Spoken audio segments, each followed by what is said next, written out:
इफ्तार का वक्त भी बहुत खूबसूरत वक्त होता है, एक अनजानी खुशी का वक्त होता है।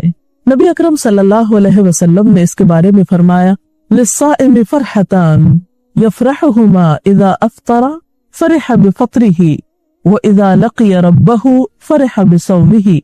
आप सल्लल्लाहु अलैहि वसल्लम ने फरमाया, रोजेदार के लिए खुशी के दो मौके हैं जिनमें वो खुश होता है।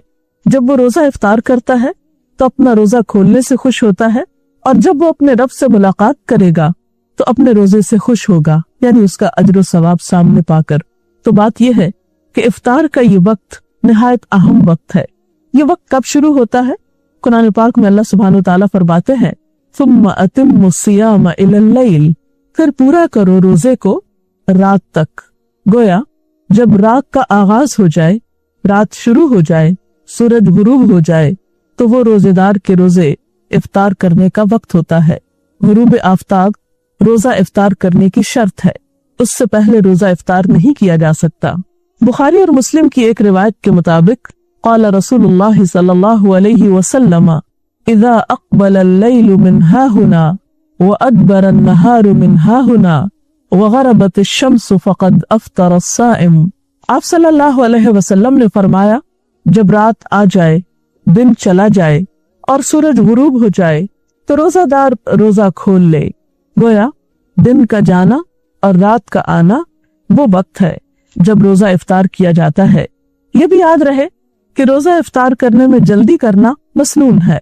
गोया सूरज के गुरूब होने के फौरन बाद रोजा खोल लेना चाहिए।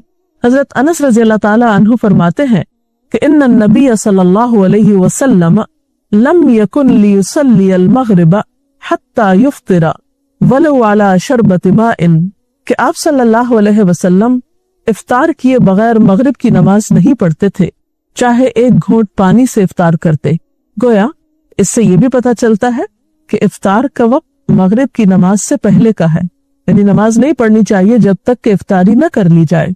हजरत सहल बिन साद से रिवायत है कि रसूलुल्लाह सल्लल्लाहु अलैहि वसल्लम ने फरमाया, लोग बराबर भलाई पर रहेंगे जब तक कि रोजा खोलने में जल्दी करेंगी। जैसा कि सहरी के बारे में गुफ्तगू करते हुए आपको बताया गया था कि बहुत जल्दी सहरी करने की बनिस्बत ताखीर से सहरी करना लेकिन वक्त के अंदर ज्यादा अफजल है। इसी तरह इफ्तार में भी बहुत ताखीर नहीं करनी चाहिए कि मसलन रात का जब बहुत अंधेरा हो जाए, इशा की नमाज का वक्त हो जाए, तो एक शख्स समझे कि अब इफ्तार करना ज्यादा सवाब का बायस है क्योंकि मैंने सब लोगों से 1-1.5 घंटा ज्यादा लंबा रोजा रखा है और देर से खाया पिया है।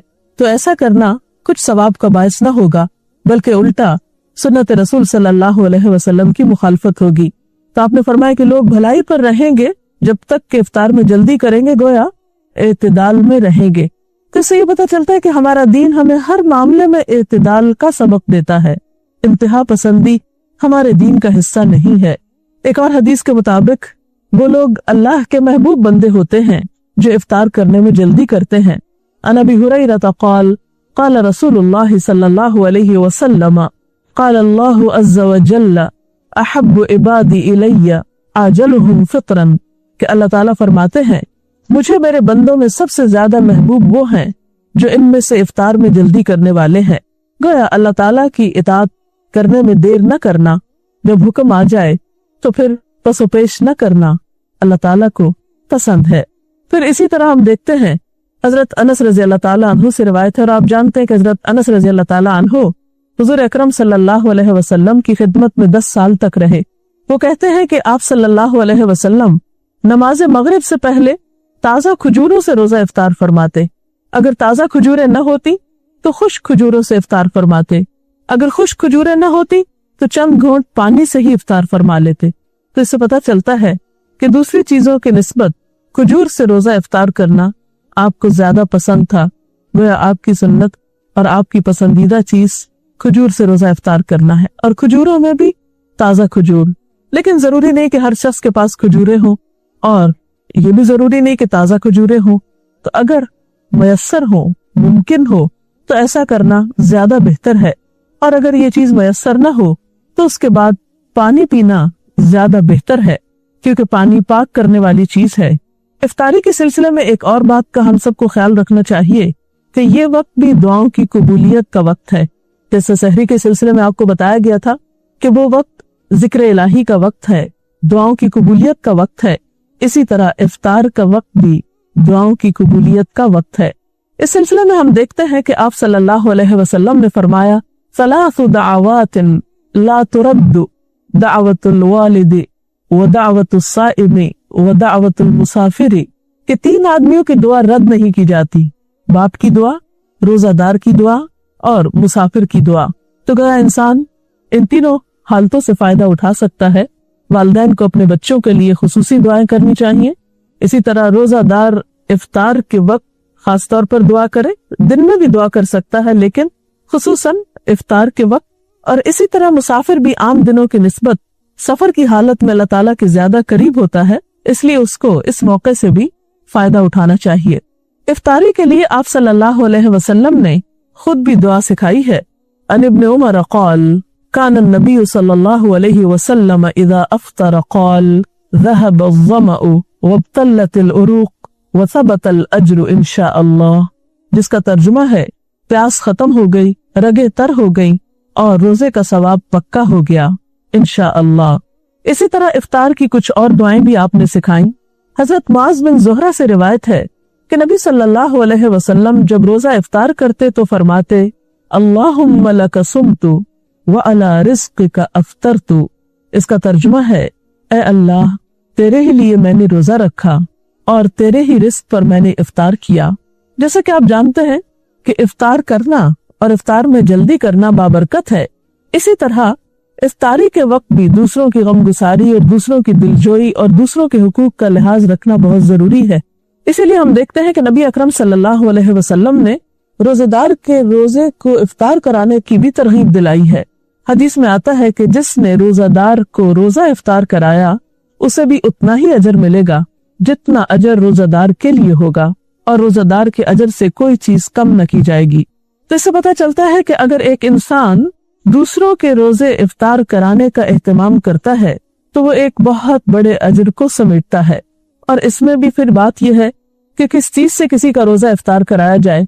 क्या उसके लिए जरूरी है कि एक बहुत बड़ी इफ्तार पार्टी का ही एहतमाम किया जाए, या एक देग ही पकाई जाए, या कोई खास किस्म का एहतमाम हो? नहीं, ये सवाब हर वो शख्स पा सकता है कि जो लस्सी का एक घूंट या एक खजूर या पानी का एक घूंट पिलाकर ही किसी का रोजा इफ्तार कराता है, उसको भी ये सारा अजर सवाब हासिल होता है। अब आप देखिए कि रोजा इफ्तार कराने वाले ने तो ये अजर पा लिया, लेकिन जो शख्स रोजा इफ्तार कर रहा है उसे जवाब में क्या रवैया इख्तियार करना चाहिए। उसे भी एक अदब और अखलाक सिखाया गया कि वो इफ्तार कराने वाले के लिए दुआ करे, और वो दुआ भी आप सल्लल्लाहु अलैहि वसल्लम ने खुद सिखा दी। अन अनस क़ाल कान रसूलुल्लाह सल्लल्लाहु अलैहि वसल्लम इज़ा अफ्तरा इंद क़ौमिन क़ाल अफ्तरा इंदकुमुस साइमून व अकल तआमुकुमुल अबरार व तनज़्ज़लत अलैकुमुल मलाइका।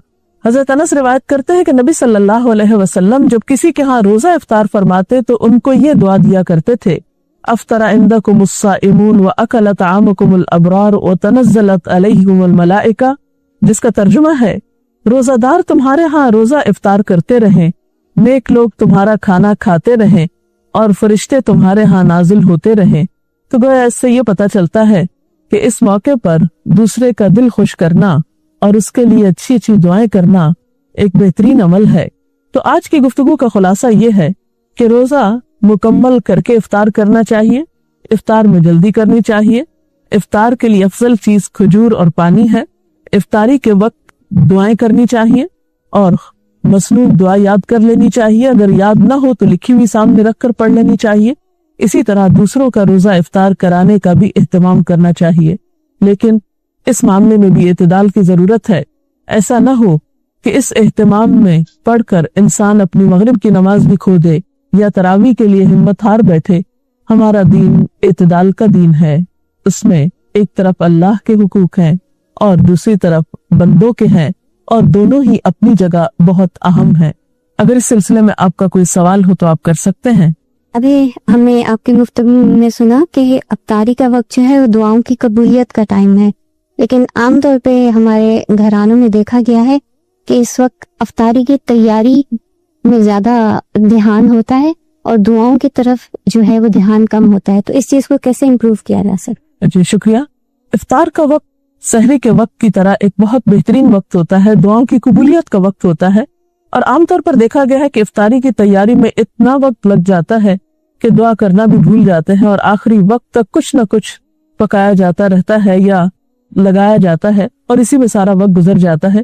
اس سلسلے میں بات یہ کہ ایک تو اوور ایٹنگ روزے کے سارے مقصد کو ختم کر دیتی ہے، پھر بعض اوقات طبیعت میں اتنی گرانی ہوتی ہے کہ اس کے بعد نماز جو ہے وہ ایک بہت بوجھل اور مشکل کام محسوس ہوتا ہے. پھر اسی طرح اسراف بھی ہوتا ہے. تو اس میں بھی اعتدال کی ضرورت ہے. انسان افطاری کی تیاری میں اگر جلدی کرے اور آخری وقت یعنی روزہ افطار کرنے سے پہلے کے کچھ لمحات جو ہیں وہ تمام کاموں کو چھوڑ کر خصوصی طور پر دعائیں کرنے میں گزارے تو یہ ایک بہت بہترین عمل ہوگا. ہم میں سے ہر شخص محتاج ہے، ہر شخص کسی نہ کسی مشکل کا شکار ہے.